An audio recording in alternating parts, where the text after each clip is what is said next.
Elara knew the precise shade of dawn that would spill across her windowsill each morning, a liquid, pearlescent gold that seemed to hum with sleepy magic. Most folk in Hearthlight would call it simply sunrise, but Elara saw beyond the common understanding, feeling the subtle pulse of the light as it stretched across the sky. She felt the world, not just with her eyes and ears, but with an inner resonance, a quiet thrum in her very bones that attuned her to the deepest currents of Eridor. Eridor was a land cradled in the ancient embrace of the Whisperwind Peaks, where rivers sang old lullabies and forests held secrets in the gnarled roots of their luminous trees. At its heart lay Hearthlight, a village built not around a market square or a grand temple, but around the great Hearthstone.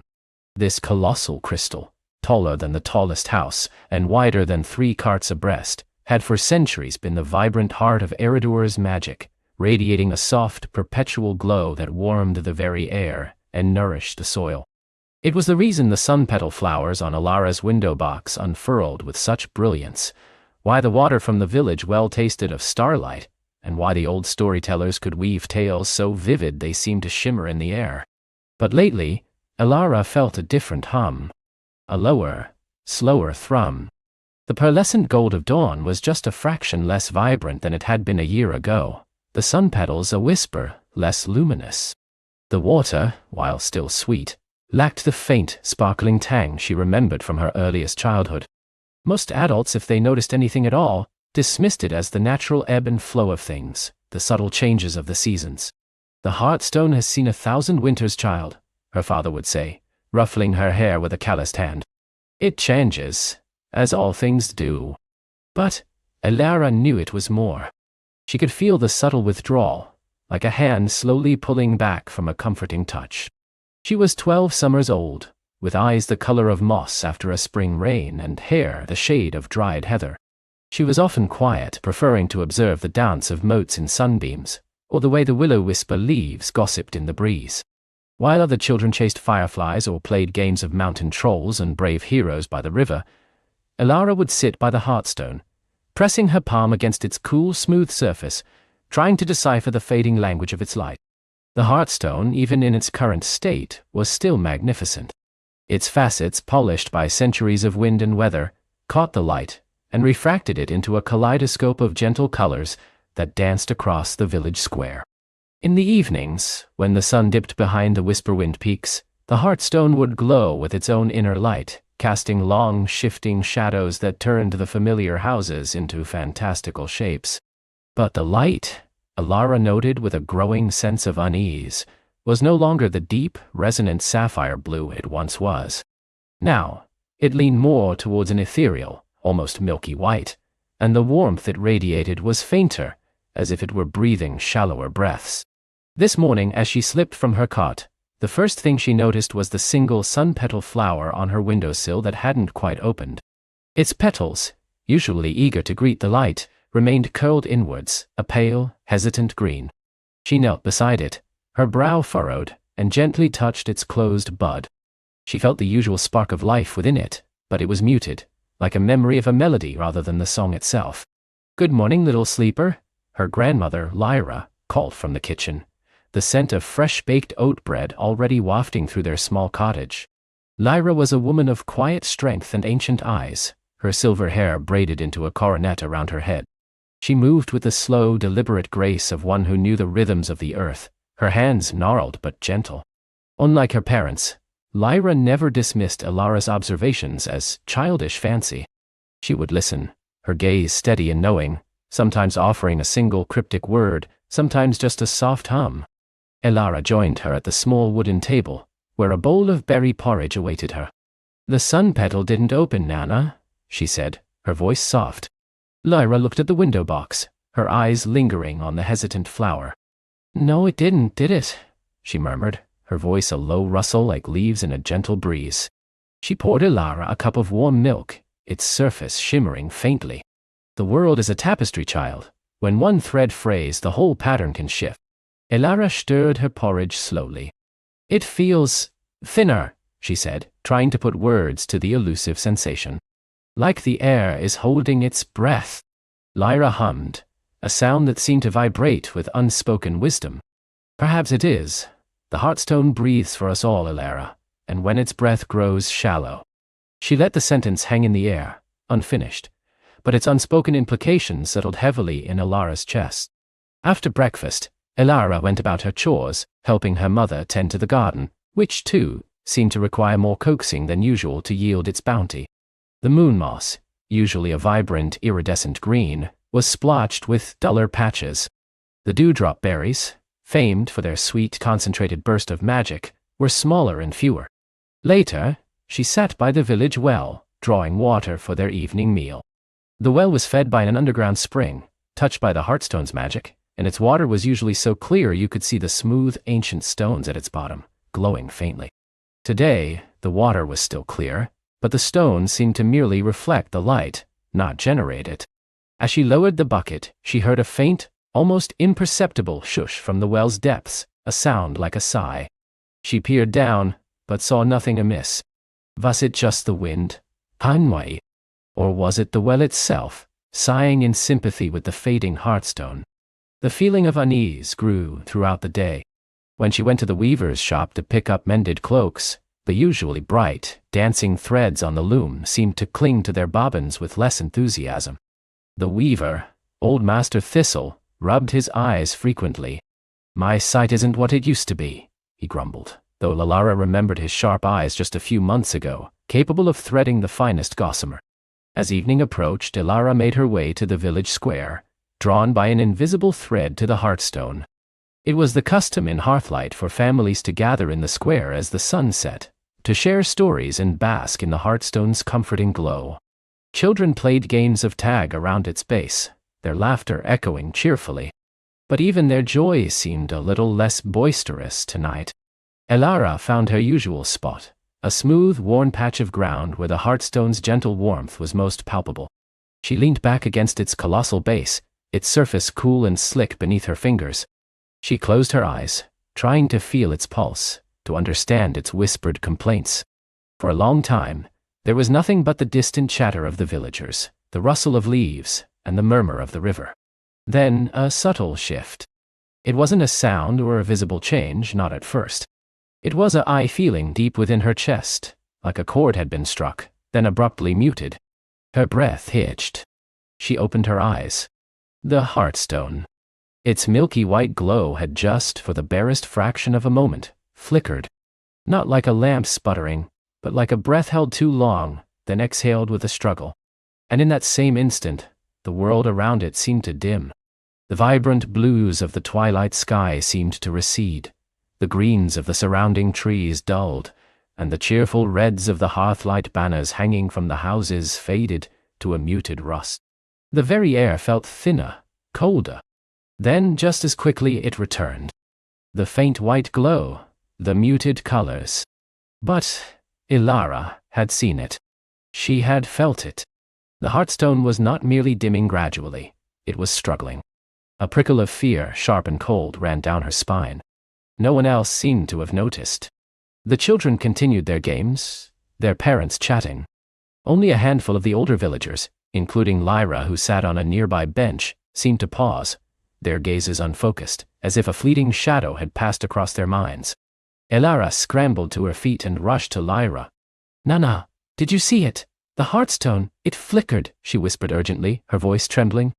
Lyra's eyes, usually so calm, held a flicker of something akin to sorrow. She nodded slowly, her gaze fixed on the great crystal. "Aye, child. I saw it, and I felt it. What does it mean?" Elara pressed, her heart thumping against her ribs. Lyra sighed, a sound that seemed to carry the weight of forgotten ages. "It means, Elara, that the Heartstone is tired, worn, its strength wanes." "But why? Father says it's always been here, always been strong." "And so it has," Lyra agreed, her voice barely audible. "But even the oldest mountains can be eroded by the wind, and even the deepest wells can run dry if their source is forgotten." She reached out, her hand gently grasping Elara's. Her skin was surprisingly warm. "The Heartstone is not merely a stone, Elara. It is the concentrated essence of Eridir's life, its magic, its very spirit. It draws its power from the deep springs of the world, from the ley lines that crisscross beneath our feet like veins of light. But the deep springs, they too can be troubled. Ilara stared at her grandmother, her mind reeling. Troubled. How? Lyra's gaze deepened, becoming distant, as if she were looking at something far beyond the village square. Long ago, before even the Whisperwind peaks took their shape, the world was woven with pure, untamed magic. The Heartstone was placed here by the first weavers to gather that raw energy, to temper it, and to release it gently, nurturing all life. It was a beacon, a heart. But the world changes. Child, people forget. The old ways are lost, and sometimes... Ilara repeated, a chill seeping into her bones. Lyra nodded, her gaze returning to Ilara, sharp and clear. There are whispers in the old stories, tales of an ancient blight, a shadow that sought to drain the world of its light, to twist its magic for its own dark purpose. The first weavers fought it back, sealed it away, but not without cost. They say a piece of the Heartstone's power, a vital spark, was stolen during that time, hidden away in a place where only the truest light could find it. Ilara looked from her grandmother's grave face to the dimly glowing Heartstone. The implications were immense, terrifying. You mean, the Heartstone isn't just fading naturally? Something is wrong because of this blight? The blight was contained, but its wound on the world never truly healed, Lyra explained, her voice dropping to a conspiratorial whisper. The Heartstone has been slowly, steadily weakening ever since, a slow bleed over centuries, but something has accelerated it. Something stirs in the forgotten places. The deep springs are being troubled once more, and if the Heartstone fails completely... Her voice trailed off, but Ilara understood. If the Heartstone failed, Eridor would wither. Its magic would die, its colors fade to gray, its songs fall silent. What can we do? Ilara asked, her voice barely a whisper, a newfound determination hardening her soft features. She had always felt the world's magic, its gentle pulse. Now, it felt like a desperate cry for help. Lyra reached into the folds of her worn woolen shawl and pulled out a small, intricately carved wooden box. It was made of a dark, polished wood Ilara had never seen before, and its surface was covered in swirling, ancient symbols that seemed to glow with a faint inner light. Ilara had never seen her grandmother with this box before. For many generations, my child, our family has guarded a secret, a hope. We carry the blood of the first weavers, a faint echo of their connection to the Heartstone, and we have waited for the one who could truly see the fading light, truly feel the world's pain. Lyra's eyes met Ilara's, and in their depths, Ilara saw not just love, but a profound ancient trust. We have waited for you, Ilara. With a slow, deliberate movement, Lyra opened the box. Inside, nestled on a bed of shimmering ethereal moss, lay a single, translucent crystal, no bigger than Ilara's thumb. It pulsed with a soft, warm light, a light that was undeniably the same sapphire blue that Ilara remembered from the Heartstone's deepest glow in her earliest memories. It was a concentrated star, a captured piece of the sky.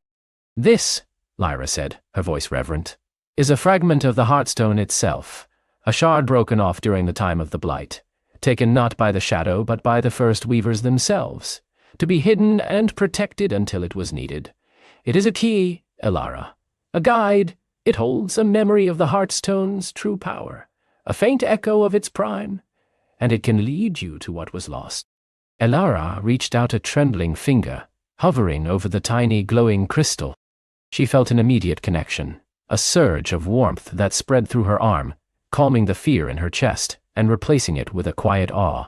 The crystal seemed to hum in response, its blue light brightening almost imperceptibly. To what was lost? Ilara asked, her gaze fixed on the radiant shard. The true spark of the Heartstone, Lyra confirmed, her voice now firm with conviction.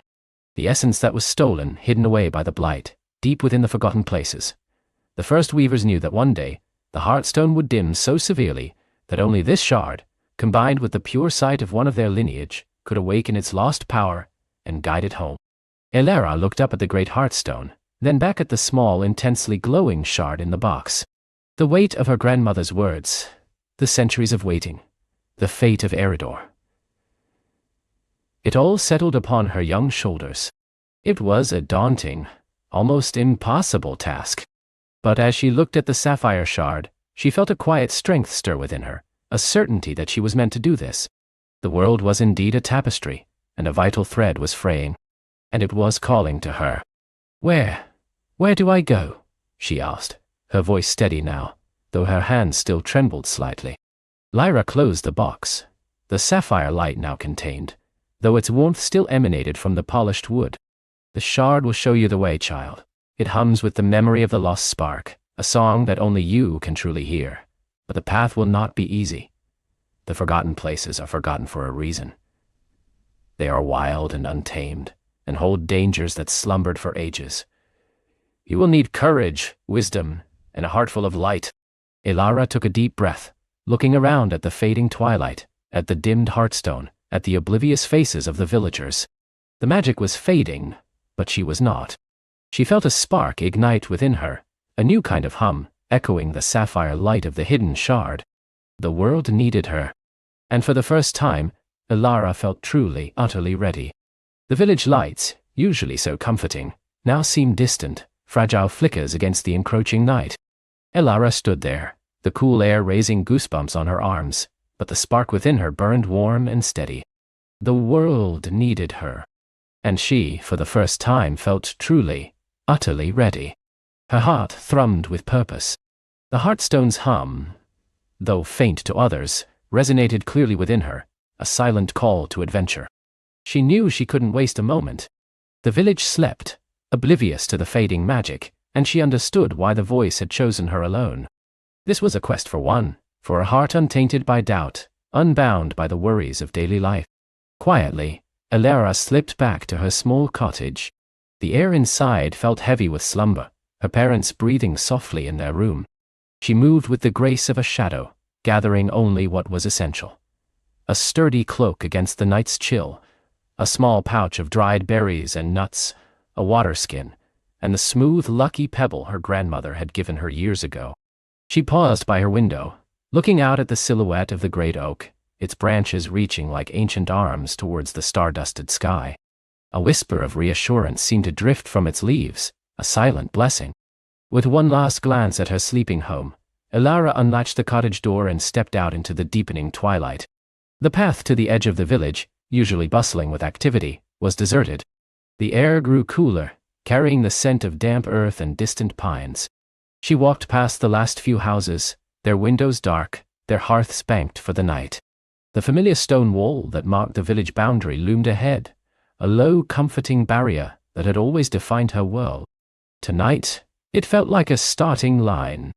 With a deep breath that tasted of freedom and wildness, Elara slipped through the narrow gap in the wall, a gap usually reserved for stray chickens or adventurous cats. On the other side, the familiar cobbled path ended abruptly, giving way to rough earth and the tangled roots of ancient trees. She was truly outside now, in the lands the villagers whispered about, the lands where the Hearthstone's light had never quite reached. The forest immediately swallowed the last vestiges of the village's light. Towering trees, older than memory, formed a dense canopy overhead, their branches intertwined like gnarled fingers. Moonlight, when it pierced through, painted shifting patterns on the forest floor, illuminating patches of glowing moss that pulsed with a soft, ethereal light. The air here was different, thicker, carrying the sense of damp earth, rich loam, and something else, something ancient and subtly magical. Elara felt a thrill, not of fear, but of profound wonder. This was the wildness the voice had spoken of, and it was magnificent. Every rustle of leaves, every distant hoot of an owl, every faint shimmer of light in the undergrowth seemed to hold a secret, a story waiting to be told. She clutched her lucky pebble, its smooth surface a small anchor in this vast, unknown world. She walked carefully, her senses heightened. The ground was uneven, covered in fallen leaves and twisted roots. She listened to the symphony of the night forest, the chirping of unseen insects, the gentle sigh of the wind through the treetops, the faint, trickling sound of water nearby. The Hearthstone's hum pulsed within her, a soft compass needle pointing her deeper into the forest. It wasn't a directional hum, but a resonance, a feeling of being on the right path, growing stronger as she moved away from the fading light of her home. Hours passed. Elara felt no fatigue, only a growing sense of exhilaration. The forest seemed to stretch endlessly, each turn revealing new wonders. A cluster of luminescent mushrooms glowing like tiny lanterns, a stream that shimmered with flecks of starlight, its waters whispering secrets as they flowed over smooth stones. She drank from the stream, the water tasting crisp and clean, invigorated by the wildness around her. As the first hint of dawn began to paint the eastern sky with hues of soft rose and lavender, Ilara found herself in a clearing. At its center stood an enormous ancient willow, its branches weeping towards the ground like a waterfall of silver-green hair. Its bark was gnarled and thick, etched with patterns that looked like sleeping faces. The air around it felt heavy, almost sleepy. A faint, almost imperceptible hum emanated from the willow, a sound that resonated with the warning about dangers that slumbered for ages. This was no ordinary tree. As Ilara approached, a wave of weariness washed over her, a sudden, overwhelming desire to lie down in the soft grass beneath its branches and simply sleep.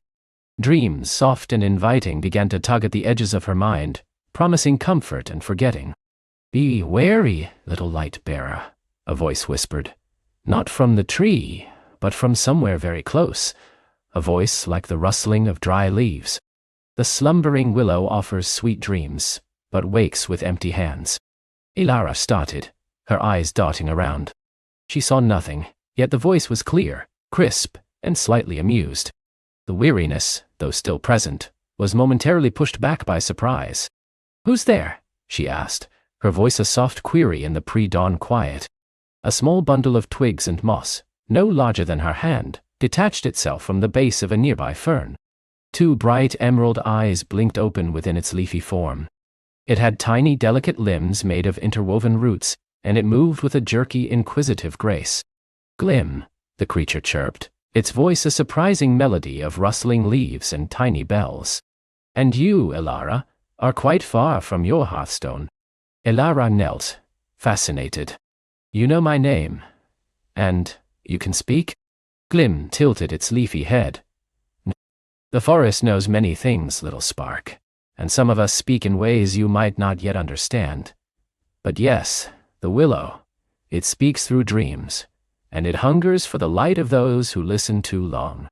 It pointed a twig-like finger towards the weeping willow.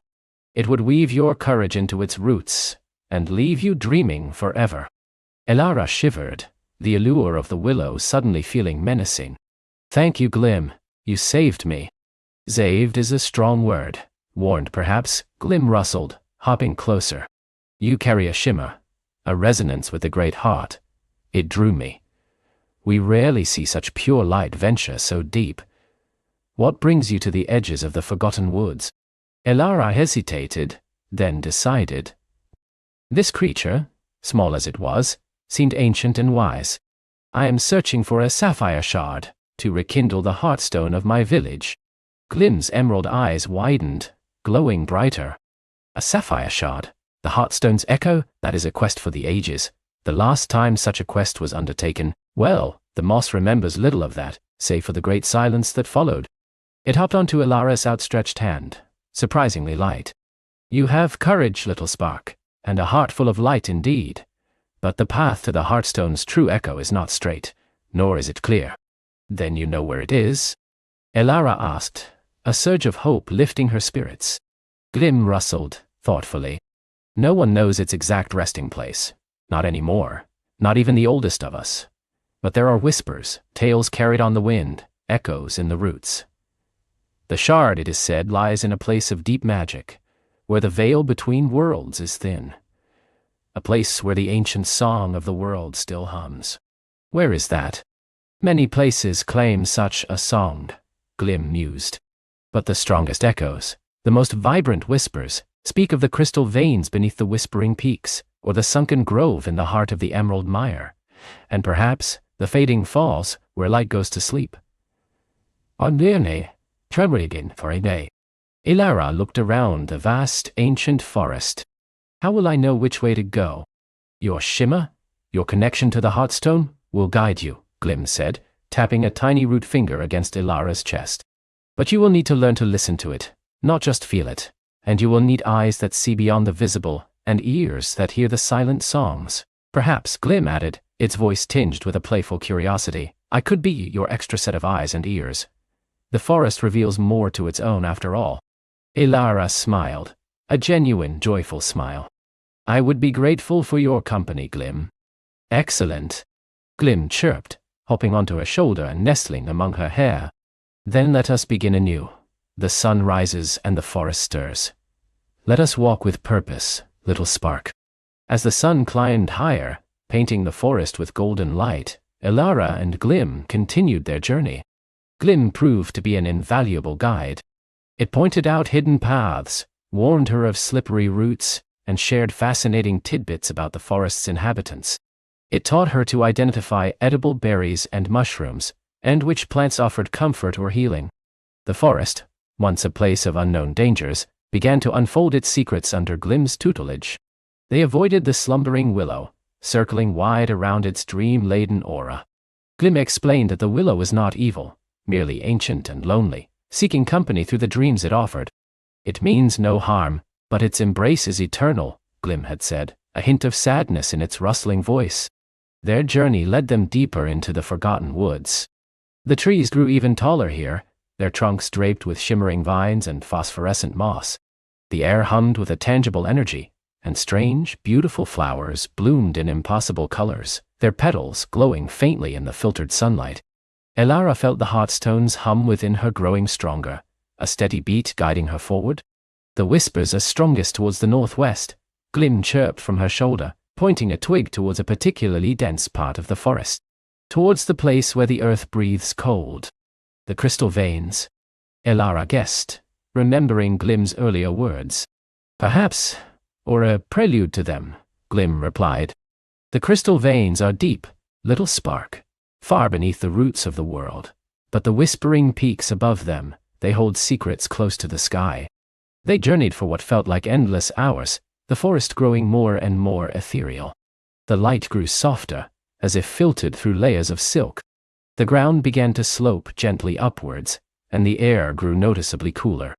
Eventually they emerged from the dense forest, into a landscape of rolling hills, covered in ancient windswept grasses that shimmered with hues of silver and purple.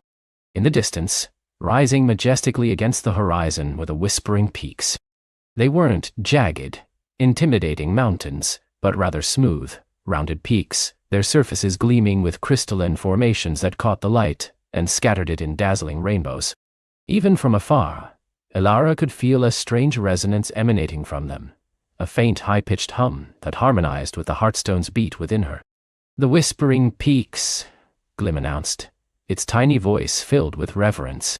"They are called that not because of the wind, but because of the songs they sing, ancient songs of the earth's making." As they drew closer, the ground beneath their feet began to change. The soil gave way to loose scree, then to smooth, worn rock. Small, glittering fragments of crystal crunched under Elara's boots. The air grew colder still, and a pervasive silence settled over the landscape, broken only by the soft, ethereal whispers that seemed to drift from the peaks themselves. It was as if the mountains were breathing, sighing ancient secrets into the wind. Elara felt a thrill of anticipation. This place felt powerful, brimming with latent magic. The heartstone's hum within her was now a strong, vibrant thrum, pulsing with an almost insistent rhythm. "This way, little spark," Glim directed, pointing towards a narrow cleft in the base of one of the smaller peaks. "The whispers are strongest from within, but be warned, the peaks are guardians of their own, and they test those who seek their heart." They entered the cleft, which quickly opened into a vast cavern. Elara gasped. The cavern walls, ceiling, and floor were entirely composed of gleaming crystals of every imaginable size and color. Massive amethyst geodes pulsed with deep violet light, emerald crystals formed shimmering forests, and countless diamond-like shards reflected and refracted the light from the entrance, filling the cavern with a blinding, kaleidoscopic brilliance. It was like stepping into a dream, woven from pure light. The air here was cold and still, tasting faintly of ozone and ancient stone. The whispers were louder now, a complex symphony of soft hums, gentle chimes, and resonant thrums that vibrated through Elara's very bones. It wasn't spoken words, but a language of pure sound, a song that seemed to tell stories of creation and time itself. "This is the heart of the crystal veins," Glim whispered, its voice hushed with awe. "A place where the earth's magic crystallizes into pure form, the sapphire shard. If it is here, it will be hidden well." They ventured deeper into the cavern, following the ever-strengthening hum of the heartstone within Elara. The path wound through shimmering arches of crystal, past columns that glowed with inner light. Elara felt a strange sense of déjà vu, as if she had been here before, or dreamed of this place. Suddenly, the path opened into an even larger chamber. In the center, a vast shimmering pool of liquid light pulsed with a gentle azure glow. It wasn't water, but pure, condensed magic, swirling softly. Around its edges stood ancient, intricately carved stone pillars, each topped with a large, unblemished crystal that pulsed in harmony with the pool. As Elara and Glim approached the pool, the whispers intensified, swirling around them, forming patterns in the air. The light from the pool grew brighter, casting long, dancing shadows. "The pool of echoes," Glim breathed. "It reflects not what is, but what could be, and it guards the deepest secrets of the peaks." As Elara gazed into the swirling azure light, strange images began to form on its surface. She saw fragments of her village, the heartstone dimming, then flaring with renewed brilliance. She saw herself, older, wiser, standing beside a fully restored heartstone, bathed in its powerful light. But then the images shifted, showing darker possibilities. The village fading into shadow, the heartstone crumbling to dust, and herself, alone, lost in a vast empty wilderness. A deep, resonant voice, clear and strong, filled the chamber, seeming to emanate from the very crystals themselves. "One who seeks the heartstone's echo must first face their own. Are you worthy, little spark? Are you ready to embrace the light even when shadowed by doubt?" Elara felt a sudden tremor of fear. The images in the pool were unsettling, forcing her to confront not just her hopes, but her deepest anxieties. The whisper of the slumbering willow had offered escape. This offered confrontation. "I am ready," Elara declared, her voice ringing with newfound resolve, even as her heart beat a frantic rhythm against her ribs. "I may have doubts, but my heart is full of light, and my purpose is clear." As she spoke, the negative images in the pool swirled and dissolved, replaced by a single unwavering vision, a shimmering sapphire, nestled deep within a cluster of ice-blue crystals, vibrating with a powerful, pure energy. The vision was fleeting, but it was enough. "The shard is close," Glim chirped excitedly, hopping up and down on Elara's shoulder. "It shows you the way." The voice from the crystals softened, a resonant hum of approval. "You have seen past the shadows within. Now, listen to the song of the earth. The heartstone's echo lies where the light is born from the deepest dark." Elara looked around the chamber, listening intently. The whispers were no longer a chaotic symphony, but a distinct, guiding melody, leading her towards a darker corner of the chamber, where the crystalline walls seemed to converge into a narrow passage. This passage was not bathed in the kaleidoscopic light of the main cavern, but was shrouded in a soft, bluish gloom. "This way," Elara said, her voice confident, following the resonance within her and the guiding song. The passage was narrow and winding. The crystalline walls here were darker, composed of deep indigo and midnight blue quartz. The air grew colder, and the whispers became a deep, resonant thrum, a sound that vibrated not just in her ears, but in her very bones. Finally, the passage opened into a small, hidden grotto. This grotto was almost entirely dark, save for one astonishing sight. In the center, embedded in a massive cluster of ice-blue crystals, pulsed a single magnificent sapphire shard. It was larger than Elara's fist, and it emitted a pure, steady azure light that illuminated the grotto with an ethereal glow. This light, though softer than the main cavern's brilliance, felt infinitely more powerful, more ancient, more alive. Elara felt an overwhelming surge of emotion, relief, wonder, and a profound sense of connection. This was it. The heartstone's echo. The hum within her now resonated perfectly with the sapphire's light, a harmonious chord that filled the grotto. "There it is," Glim whispered, its voice filled with reverence. "The true heart of the whispering peaks, the shard of pure light." Elara stepped forward, her heart pounding. The sapphire pulsed with a gentle rhythm, inviting her closer. As she reached out, a soft warmth emanated from it, soothing her skin. She could feel its power, raw and untamed, yet benevolent. It was an ancient magic, a piece of the world's very soul. She knew she couldn't simply take it. The voice had said courage, wisdom, and a heart full of light. She had shown courage in entering the wild and wisdom in recognizing the slumbering willow's danger and facing her own doubts in the pool of echoes. But there was more. She had to understand it. As her hand hovered over the sapphire, a faint image flickered in her mind. A vision of the hearthstone in her village, not just dark but angry. It wasn't just about replacing a missing piece. It was about feeding something that had been starved. "It needs to be awakened," Elara murmured, understanding dawning. "Not just retrieved. It needs to I know it's needed."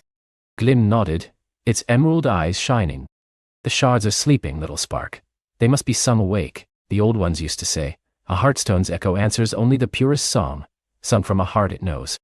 Elara closed her eyes, placing her hand gently, reverently on the cool, smooth surface of the sapphire. The connection was immediate and profound. She felt the ancient magic surge through her, not overwhelming, but harmonious. She thought of her village, of its fading lights, of her parents, of the children who would never know the full magic of the hearthstone. She thought of the promise she had made, of the spark that had ignited within her. And then, softly at first, she began to sing. It wasn't a song she knew, but one that welled up from deep within her, a melody born of her purpose, her hope, her love for her home, and her newly discovered connection to the wild magic of the world. Her voice, usually quiet and unassuming, filled the grotto with a clear, resonant purity. It was a song of awakening, of remembrance, of light.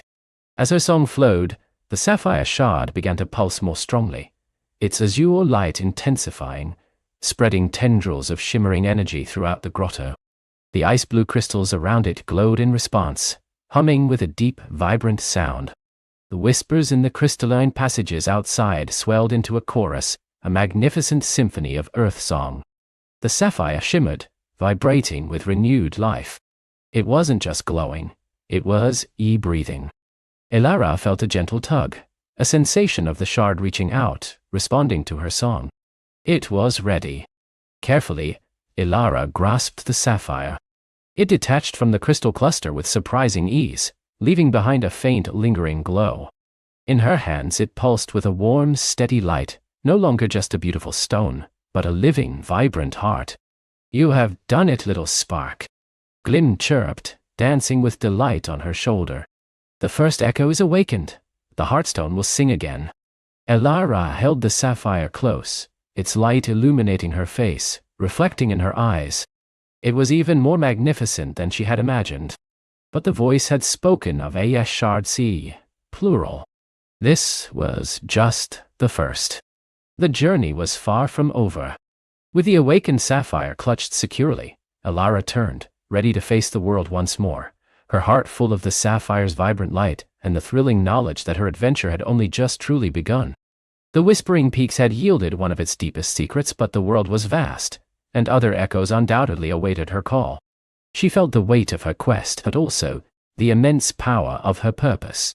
She was no longer just Elara, the village girl. She was Elara, the light-bearer, on a quest to rekindle the magic of the world.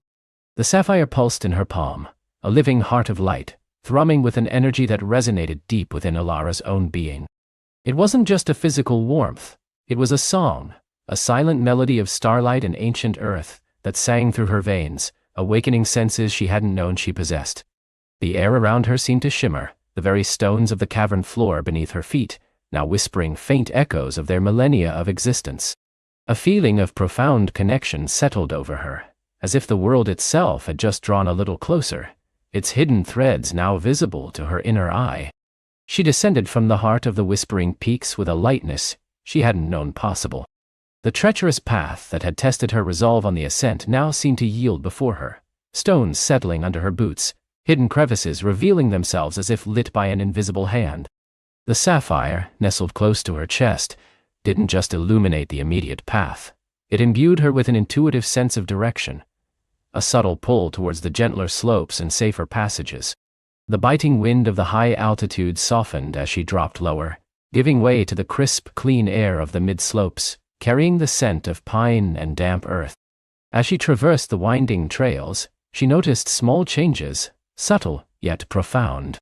A patch of wilting mountain moss, touched by the sapphire's ambient glow, seemed to deepen its emerald hue, a faint shimmer of dew appearing on its tiny fronds. A stunted, gnarled pine, its needles bleached by the harsh sun and wind, leaned towards her as she passed, and for a fleeting moment she thought she saw a faint, almost imperceptible green warmth bloom at the tips of its branches. The world was responding to the light, however subtly, and a deep wellspring of hope bubbled within Elara's chest. Days blurred into a rhythm of travel and quiet observation. She learned to read the sapphire's language. A gentle thrum meant she was on the right path. A faint flicker indicated a subtle vein of lingering magic nearby. A deeper glow signaled a place where the world truly yearned for light. Her dreams, too, were touched by its presence, filled with kaleidoscopic patterns of light and shadow, whispers of ancient forests and sun-drenched plains beckoning her onward.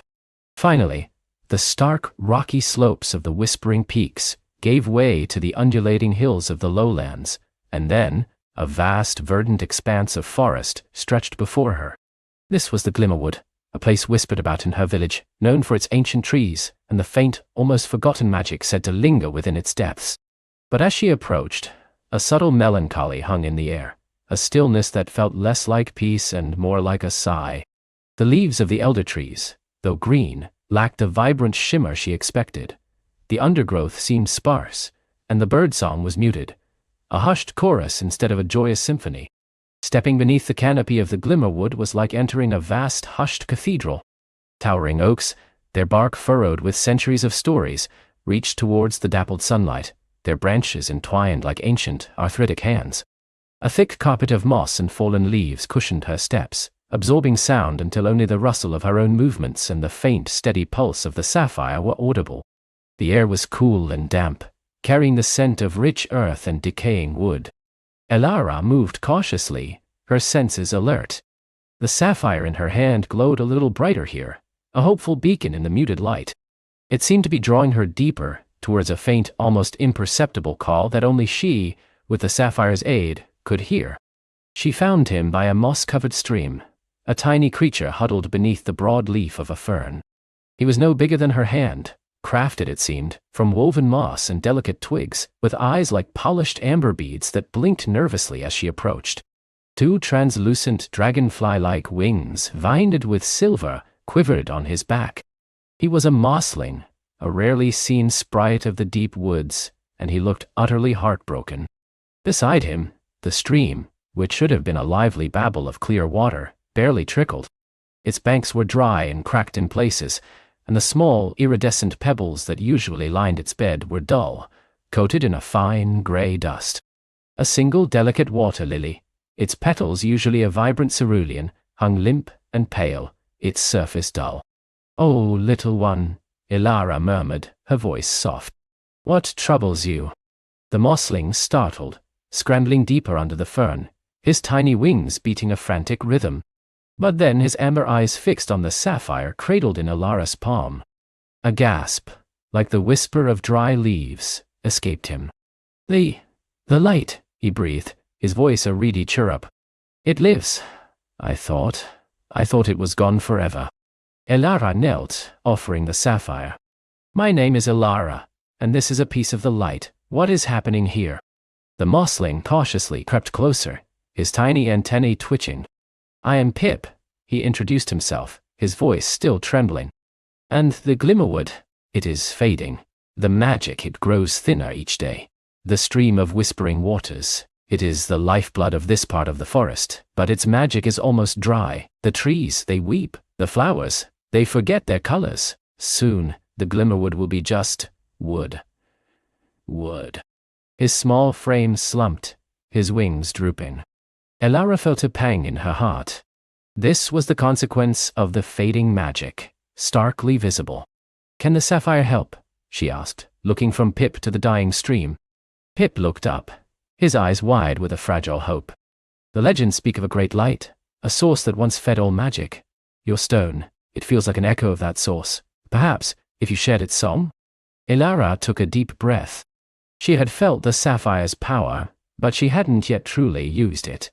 She closed her eyes, focusing on the vibrant thrumming within the stone, letting its song resonate through her own spirit. She imagined the sapphire's light, not just as a glow, but as a living current, a gentle, healing river of pure magic. Slowly, she extended her hand, holding the sapphire just above the languid trickle of the stream. She poured her focus, her intent, her hope, into the stone. The sapphire pulsed, a steady rhythmic beat, and a soft golden blue light began to emanate from it, not just illuminating the water, but seeming to infuse it. The effect was instantaneous and breathtaking. The gray dust coating the pebbles dissolved, revealing their hidden iridescence. The water, sluggish moments before, began to stir, a tiny ripple spreading across its surface. The limp water lily trembled, then slowly, miraculously, its petals began to unfurl, regaining their vibrant cerulean hue, a faint, almost imperceptible shimmer of dew appearing on its surface. A small silvery fish, previously still and dull at the bottom, suddenly darted to life, its scales catching the light. Pip gasped, a sound of pure wonder. "It's working! Oh, it's working!" He danced on his tiny feet, his wings fluttering with excitement. Elara felt a warmth spread through her, a sense of rightness and purpose. The sapphire's light intensified, flowing into the stream, and as it did, she felt a subtle drain on her own energy, a gentle giving of herself to the magic. It wasn't exhausting, but invigorating, a powerful exchange. The stream began to flow with renewed vigor, a soft, happy gurgle replacing its mournful trickle. The air itself seemed to lighten, the forest around them responding with a subtle sigh of relief. When the stream was once more clear and lively, its melody restored, Elara gently lowered her hand. The sapphire's glow softened, still vibrant, but no longer pouring forth its full power. Pip flew to her, landing on her shoulder with a lightness that was barely perceptible. "You are truly the light-bearer," he chirped, his amber eyes shining with reverence. "I have heard the old tales, but never believed I would see such a day." "I am just Elara," she said softly, trying to bring back what has been lost. "But you, whoa," Pip insisted, his small voice firm. "You carry the very spark. The Glimmerwood thanks you, Elara. My people, my kin, they will sing of this day." He paused, looking at her with an earnest expression. "Where do you go now, light-bearer?" "I must find more echoes of the light," Elara explained, "to rekindle the magic of the world." Pip's antennae twitched thoughtfully. The world is vast, and many places yearn for the light. But some places, they yearn more desperately. Places where the memory of magic is not just faded, but actively dimming, almost swallowed. He paused, then his small hand, no bigger than her thumb, pointed east. Beyond the Glimmerwood across the great river lies the Whisperwind expanse, and beyond that, the legends speak of a place called the Sunken City of Lumina. It was said to be a place of incredible light, but now, it is only a legend of shadows. Elara looked in the direction Pip indicated, a vast landscape stretching out in her mind's eye, full of unknown challenges and possibilities. "Will you come with me, Pip?" she asked, a sudden loneliness at the thought of traveling alone. Pip's eyes widened, and a wide, twig-like smile spread across his face. To see the light spread across the world? To see the magic bloom again? It would be the greatest honor. I know the subtle paths, the hidden ways of the land. I can guide you through places others might miss. And so, Elara gained her first companion. Pip, light as a feather, would often perch on her shoulder, his keen eyes scanning the path ahead, his tiny voice a constant cheerful stream of observations and ancient lore. He knew the names of every plant, the call of every bird, and the faintest scent of rain on the wind. With Pip by her side, the journey through the rest of the Glimmerwood felt less daunting, more like a shared adventure. As they traveled, Elara learned to attune herself more deeply to the sapphire. It wasn't merely a source of light, it was a conduit, a living link to the magic that once permeated the world. She discovered that by focusing her will, she could direct its energy, not just to heal, but to illuminate hidden paths, to warm a chilling breeze, or even to soothe restless animals.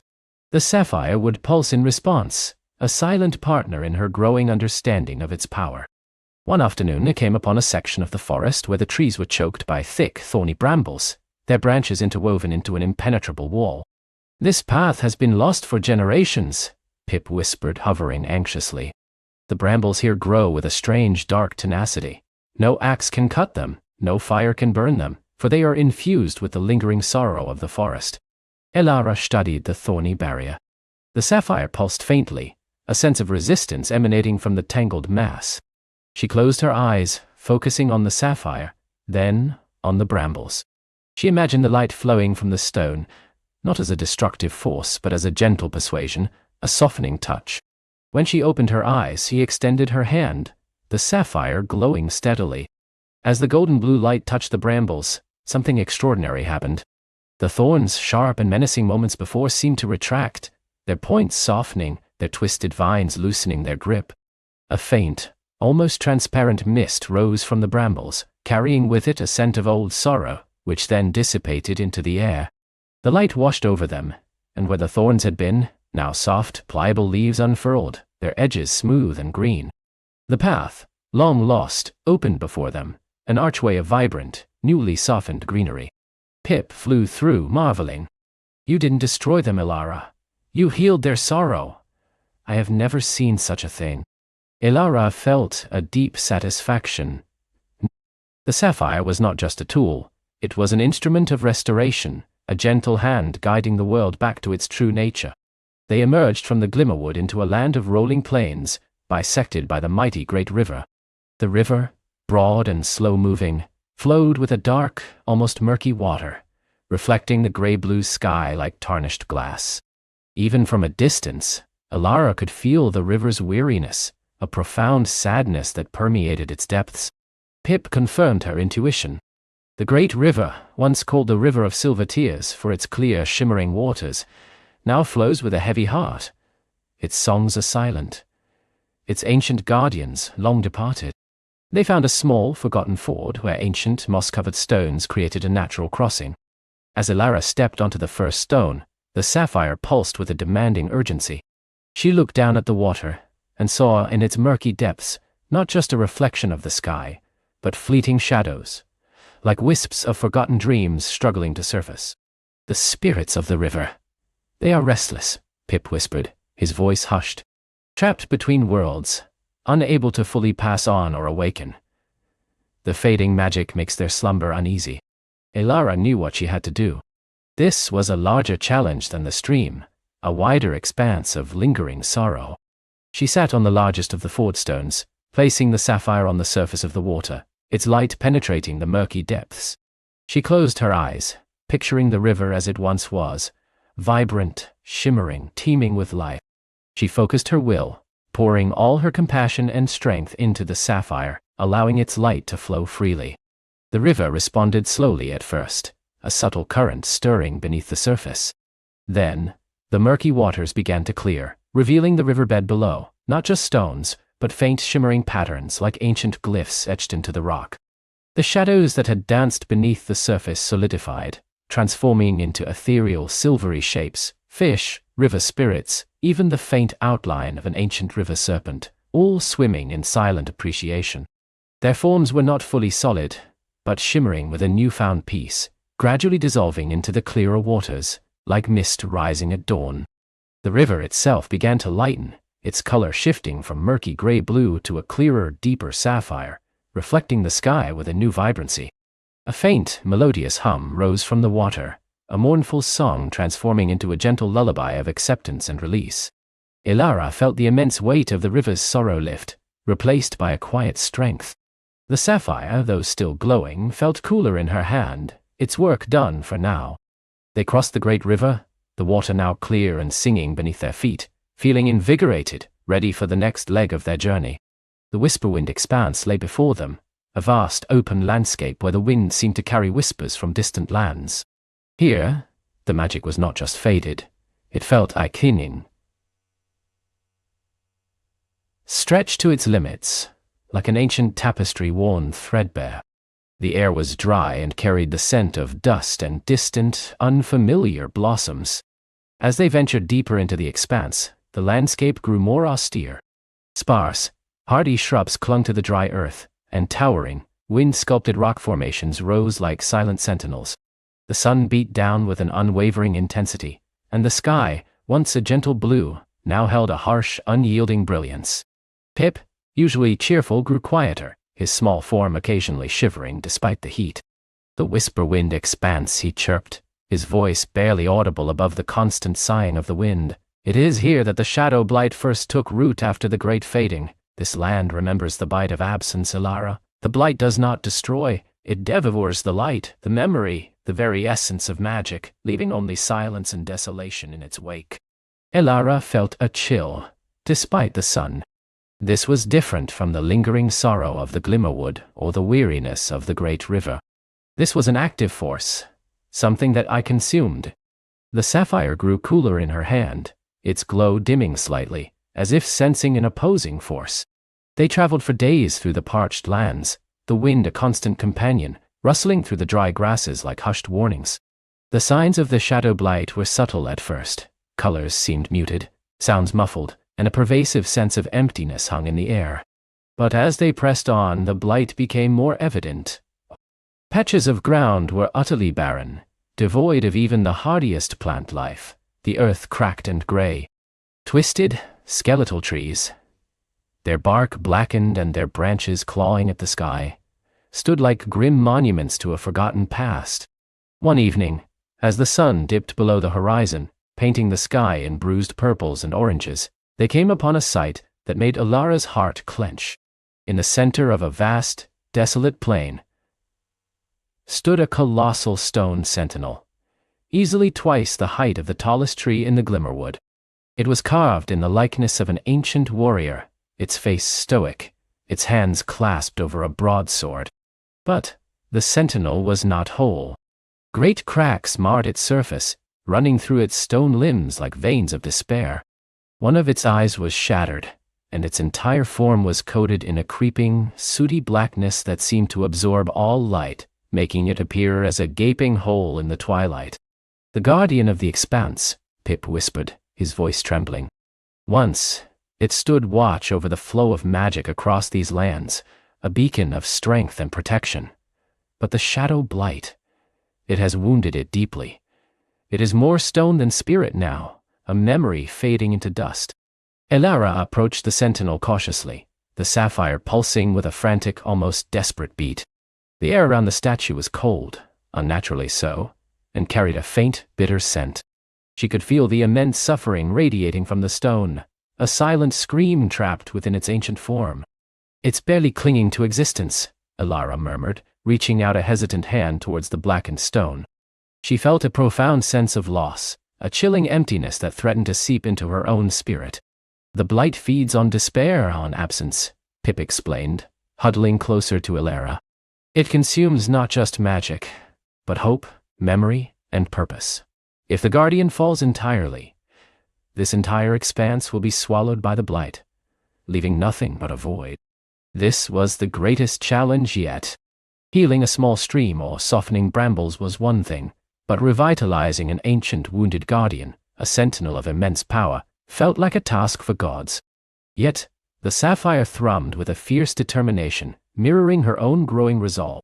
She was the light-bearer. This was her purpose. She placed her hand firmly on the sentinel's cracked, blackened surface.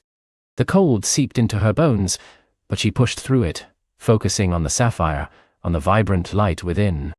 She closed her eyes, picturing the sentinel as it must have been, strong, radiant, a protector of the land. She poured her entire being into the connection, letting the sapphire act as a bridge between her light and the guardian's wounded spirit. The golden blue light burst forth from the sapphire, not just emanating but surging into the stone. It flowed like a molten river, tracing the cracks in the sentinel's form, pushing back against the encroaching blackness. A groan, deep and resonant, seemed to rumble from the very earth beneath their feet, a sound of ancient pain and slow awakening. The shadow blight resisted. It pushed back, a cold, suffocating pressure against Elara's mind, whispering doubts, fears, the futility of her quest. "You are but one girl. The darkness is endless. Give up. Let the silence consume." But Elara held firm, clinging to the sapphire's light, to the memory of the Glimmerwood's renewed vitality, to to Pip's unwavering hope. She was not alone. The light intensified, becoming almost blinding. It pushed deeper into the sentinel, chasing away the blight, healing the ancient stone. The cracks began to mend, slowly at first, then with increasing speed. The black, sooty coating recoiled, dissolving like smoke in a strong wind, revealing the sentinel's true color, a warm, earthy gray, veined with subtle patterns of ancient power. The shattered eye slowly reformed, a deep, knowing gaze settling upon Elara. When the last vestiges of the shadow blight receded and the sentinel stood whole once more, radiating a quiet strength, Elara collapsed, utterly spent. The sapphire's light had dimmed considerably, a soft, tired glow, but the task was done. A low, rumbling voice, like stones shifting in a deep cavern, echoed across the plain. "Little light bearer, you have awoken me from a long, painful slumber, the shadow blight. It almost had me." The sentinel's newly restored eyes, the color of polished obsidian, looked down at Elara with a profound gratitude. "I am Borin, guardian of the Whisperwind expanse. What is your quest, child of light?" Elara, catching her breath, explained her purpose, her journey to rekindle the magic of the world, to find the other echoes. Borin listened patiently, his stone face etched with ancient wisdom. The fading magic is not merely a dimming, but an invitation for the blight to consume all. You have bought this land time, Elara, but the blight is a persistent foe. It seeks to erase all memory of the light, for without memory, there can be no hope of rekindling. He paused, then his gaze shifted eastward, towards the distant hazy horizon. The whispers speak of another echo, far from here, beyond the veiled desert. It is said to reside in the shifting sands, a place of illusions and forgotten truths. A trial of the mind, it is, for the blight seeks to twist perception, to make you doubt your own purpose. But there, beneath the shifting dunes, lies a heart of pure starlight, waiting to be found. Elara felt a renewed surge of determination, even through her exhaustion.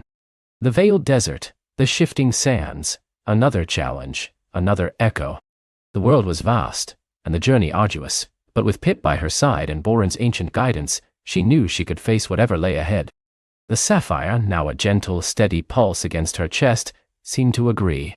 Her quest was far from over, but with each step, with each act of rekindling, the world drew a little closer to the dawn.